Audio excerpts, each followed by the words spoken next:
ಕನ್ನಡ ನಾಡಿನ ಎಲ್ಲ ನನ್ನ ತಂದೆ ತಾಯಿಗಳಿಗೆ ದೊಡ್ಡಣ್ಣನ ಭಕ್ತಿಪೂರ್ವಕವಾದಂತಹ ನಮಸ್ಕಾರಗಳನ್ನು ಸಮರ್ಪಣೆ ಮಾಡ್ತಾ ಇದ್ದೀನಿ. ನಮಸ್ಕಾರ ವೀಕ್ಷಕರೇ, ನಮ್ಮ ಸಾಮಾಜಿಕ ಜಾಲತಾಣಗಳಲ್ಲಿ ಬರುವಂತಹ ಸುದ್ದಿಗಳನ್ನು ನಂಬುವ ಮುನ್ನ ಒಂದು ಸಲ ಅಲ್ಲ 10 ಸಲ ಪರೀಕ್ಷೆ ಮಾಡಿ ನೋಡಬೇಕು. ಯಾಕಪ್ಪ ಅಂತಂದರೆ ಇವತ್ತು ಬೆಳಗ್ಗೆಯಿಂದ ಒಂದು ಸುದ್ದಿ ಹರಿದಾಡ್ತಾ ಇತ್ತು ಸಾಮಾಜಿಕ ಜಾಲತಾಣಗಳಲ್ಲಿ. ಅದೇನಪ್ಪ ಅಂತಂದರೆ ನಮ್ಮ ಪ್ರೀತಿಯ ದೊಡ್ಡಣ್ಣ ಅವರು ನಮ್ಮನ್ನು ಅಗಲಿದ್ದಾರೆ ಅಂತೇಳಿ. ಸಾಕಷ್ಟು ಜಾಲತಾಣಗಳಲ್ಲಿ ಒಂದು ಸುದ್ದಿ ಹರಿದಾಡ್ತಾ ಇತ್ತು.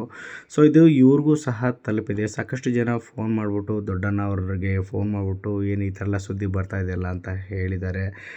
ಮತ್ತು ನ್ಯೂಸ್ ಚಾನಲ್ ಅವರು ಸಹ ಫೋನ್ ಮಾಡಿದ್ದಾರಂತೆ. ಅದಕ್ಕೆ ನಮ್ಮ ದೊಡ್ಡಣ್ಣ ಅವರು ಪ್ರತಿಕ್ರಿಯೆ ನೀಡಿದ್ದಾರೆ. ನಮ್ಮ ದೊಡ್ಡಣ್ಣ ಅವ್ರಿಗೆ ಏನೂ ಆಗಿಲ್ಲ, ದೇವರ ದಯದಿಂದ ಅವರು ಚೆನ್ನಾಗಿದ್ದಾರೆ. ಬನ್ನಿ ಅವರು ಏನೊಂದು ಪ್ರತಿಕ್ರಿಯೆ ನೀಡಿದ್ದಾರೆ ಅಂತ ನೋಡ್ಕೊಂಬರೋಣ.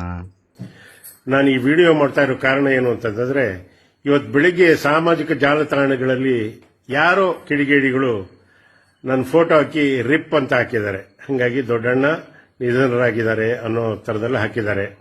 ಹಾಗಾಗಿ ನನಗೆ ನೂರಾರು ಫೋನ್ ಬರ್ತಾ ಇದೆ, ಟಿವಿ ಸ್ಟೇಷನ್ ಇಂದ ಬರ್ತಾ ಇದೆ.